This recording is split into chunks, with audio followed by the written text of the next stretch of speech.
Assalamualaikum warahmatullahi wabarakatuh. Alhamdulillah. Alhamdulillah Rabbil Alamin. Yang pertama-tama, marilah sama-sama kita panjatkan puji dan syukur atas kehadiran Allah SWT yang telah memberikan kita nikmat iman dan nikmat kesehatan yang dapat kita rasakan pada kesempatan kali ini. Dan tidak lupa pula selawat berangkaikan salam. Marilah sama-sama kita sajikan kepakuan Nabi besar Muhammad sallallahu alaihi wasallam. Yang saya hormati kepada Ibu Safurdar SE MSI selaku dosen pengampu dalam mata kuliah workshop ekonomi publik, dan yang saya hormati juga kepada Bapak Yani Rizal SE MSI selaku dosen pembimbing 1 saya, dan yang saya hormati juga kepada Bapak Dr. Rinaldi Syaputra SE MSI, dan yang saya hormati juga pada kawan-kawan seperjuangan. Baik, dalam kesempatan kali ini saya akan membahas seminar proposal saya yang berjudul Pengaruh Belanja Daerah dan Indeks Pembangunan Manusia terhadap Pertumbuhan Ekonomi di Provinsi Aceh. Adapun yang pertama, latar belakang. Pertumbuhan ekonomi menjadi prioritas pembangunan karena merupakan salah satu indikator utama untuk mengukur kinerja ekonomi suatu wilayah. Indikator ini mencerminkan standar hidup masyarakat dan menjadi bagian terhadap indeks pembangunan manusia. Pertumbuhan ekonomi yang tinggi memungkinkan tercapainya pembangunan manusia yang berkualitas, sementara peningkatan kualitas pembangunan manusia juga memberikan kontribusi terhadap pertumbuhan ekonomi. Dari tabel di atas kita dapat lihat bahwa belanja daerah mengalami peningkatan dari 7,64 triliun pada tahun 2009 hingga mencapai puncaknya sebesar 15,78 triliun pada 2019. Namun setelah itu terjadi penurunan pada tahun-tahun berikutnya, terutama pada 2020 hingga 2023 yang disebabkan oleh dampak pandemi COVID-19 dan upaya efisiensi fiskal dalam pemulihan ekonomi pasca pandemi. Indeks Pembangunan Manusia menunjukkan peningkatan dari 71,31 pada tahun 2009 menjadi 74,70 pada tahun 2023. Hal ini mencerminkan upaya pemerintah yang berhasil dalam meningkatkan kualitas hidup masyarakat, terutama melalui layanan pendidikan, kesehatan, dan pemenuhan kebutuhan dasar.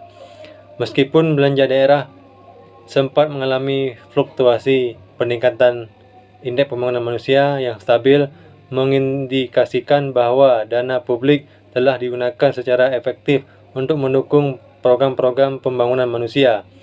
Periode 2013 sampai 2019 menunjukkan loncatan belanja daerah yang membawa dampak signifikan terhadap IPM, ditandai dengan pertumbuhan yang lebih cepat dibandingkan periode lainnya. Pertumbuhan ekonomi tanpa migas menunjukkan pola yang fluktuatif. Pertumbuhan cukup stabil dengan puncaknya terjadi pada tahun 2010, yaitu 5,91%. Didorong oleh pemulihan ekonomi global pasca krisis finansial 2008. Namun pada 2020, akibat pandemi COVID-19, ekonomi mengalami kontraksi sebesar min 0,74%. Namun pemulihan mulai terjadi pada tahun-tahun berikutnya dengan pertumbuhan mencapai 4,91% pada tahun 2023. Hal ini menunjukkan bahwa ekonomi daerah Aceh mampu bangkit secara bertahap meskipun sempat terpukul oleh pandemi. Selanjutnya, tujuan penelitian. Yang pertama, untuk menganalisis pengaruh belanja daerah terhadap pertumbuhan ekonomi di Provinsi Aceh. Yang kedua, untuk menganalisis Yang kedua, untuk menganalisis pengaruh indeks pembangunan manusia terhadap pertumbuhan ekonomi di Provinsi Aceh. Yang ketiga, untuk menganalisis belanja daerah dan IPM terhadap pertumbuhan ekonomi di Provinsi Aceh. Selanjutnya, kegunaan penelitian.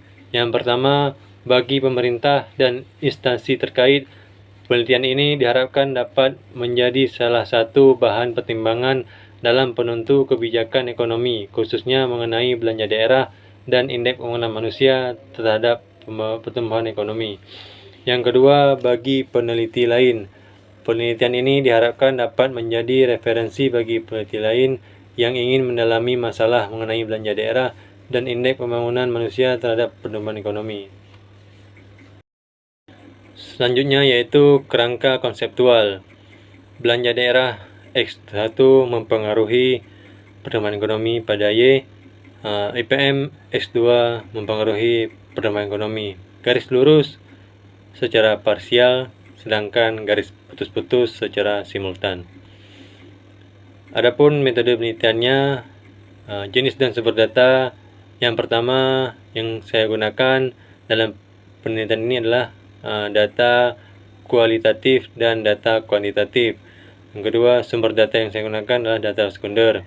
Metode pengumpulan data, yang pertama, metode penelitian lapangan, metode pengumpulan data dan informasi-informasi terkait kebutuhan dan akan diolah dalam penelitian ini yang dipublikasi oleh BPS dan Direktorat Jenderal Perimbangan Keuangan. Yang kedua, studi kepustakaan, jurnal, buku-buku, dan skripsi dan keputusan menteri yang relevan dengan penelitian ini. Selanjutnya, metode analisis data.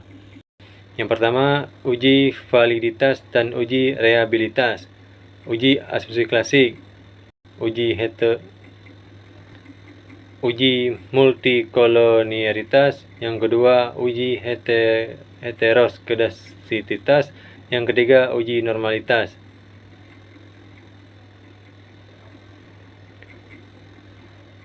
Uji multikolonialitas. Yang kedua ada uji heteroskedastisitas.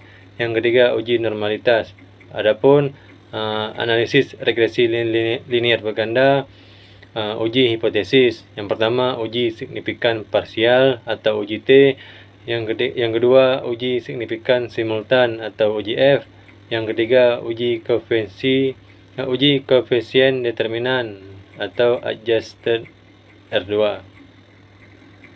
Selanjutnya, definisi operasional. Yang pertama, belanja daerah adalah seluruh pengeluaran pemerintah daerah Aceh yang dialokasikan untuk mendukung penyelenggaraan pemerintah dan pembangunan di Aceh dari tahun 2009 sampai 2023 yang dinyatakan dalam satuan rupiah. Yang kedua, indeks pembangunan manusia adalah angka indeks komposit yang menggabungkan 3 indikator, pendidikan, kesehatan, dan standar hidup layak dari Badan Pusat Statistik Provinsi Aceh dalam satuan indeks dari tahun 2009 sampai 2023. Yang ketiga, pertumbuhan ekonomi adalah pertumbuhan ekonomi dengan tanpa migas di Provinsi Aceh yang dinyatakan dalam satuan persen dari tahun 2009 sampai 2023. Baiklah, sekian dari presentasi saya. Lebih dan kurang saya mohon maaf. Saya akhiri. Wabillahi taufiq wal hidayah. Wassalamualaikum warahmatullahi wabarakatuh.